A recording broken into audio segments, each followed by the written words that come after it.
एक बार की बात है, किसी जंगल में एक कौवा रहता था। वो बहुत ही खुश था क्योंकि उसकी ज्यादा इच्छाएं नहीं थीं। वह अपनी जिंदगी से संतुष्ट था, लेकिन एक बार उसने जंगल में किसी हंस को देख लिया और उसे देखते ही सोचने लगा कि ये प्राणी कितना सुंदर है।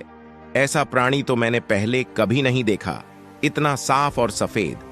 ये तो इस जंगल में औरों से बहुत सफेद और सुंदर है, इसलिए यह तो बहुत खुश रहता होगा।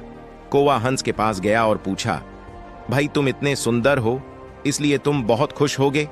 इस पर हंस ने जवाब दिया, हाँ, मैं पहले बहुत खुश रहता था जब तक मैंने तोते को नहीं देखा था। उसे देखने के बाद से लगता है कि तोता धरती का सबसे सुंदर प्राणी है। हम दोनों के शरीर का तो एक ही रंग है, लेकिन तोते के शरीर पर दो दो रंग है। उसके गले में लाल रंग का घेरा और वो सूर्ख हरे रंग का था। सच में वो बेहद खूबसूरत था। अब कौवे ने सोचा कि हंस तो तोते को सबसे सुंदर बता रहा है, तो फिर उसे देखना होगा। कौवा तोते के पास गया और पूछा, भाई तुम दो दो रंग पाकर बड़े खुश होगे? इस पर तोते ने कहा, हाँ, मैं तब तक खुश था जब तक मैंने मोर को नहीं देखा था। मेरे पास तो दो ही रंग हैं, लेकिन मोर के शरीर पर तो कई तरह के रंग हैं। अब कौवे ने सोचा, सबसे ज्यादा खुश कौन है, यह तो मैं पता करके ही रहूंगा, इसलिए अब मोर से मिलना ही पड़ेगा। कौवे ने मोर को जंगल में ढूंढा, लेकिन उसे पूरे जंगल में एक भी मोर नहीं मिला। और मोर को ढूंढते ढूंढते वह चिड़ियाघर में पहुंच गया तो देखा मोर को देखने बहुत से लोग आए हुए हैं और उसके आसपास अच्छी खासी भीड़ है। सब लोगों के जाने के बाद कौवे ने मोर से पूछा, भाई तुम दुनिया के सबसे सुंदर जीव हो और रंग बिरंगे हो, तुम्हारे साथ लोग फोटो खिंचवा रहे थे, तुम्हें तो बहुत अच्छा लगता होगा और तुम तो दुनिया के सबसे खुश जीव होगे।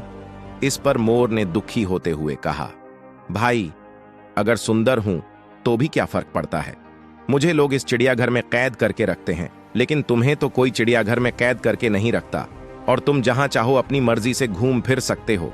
इसलिए दुनिया के सबसे संतुष्ट और खुश जीव तो तुम्हें होना चाहिए, क्योंकि तुम आजाद रहते हो।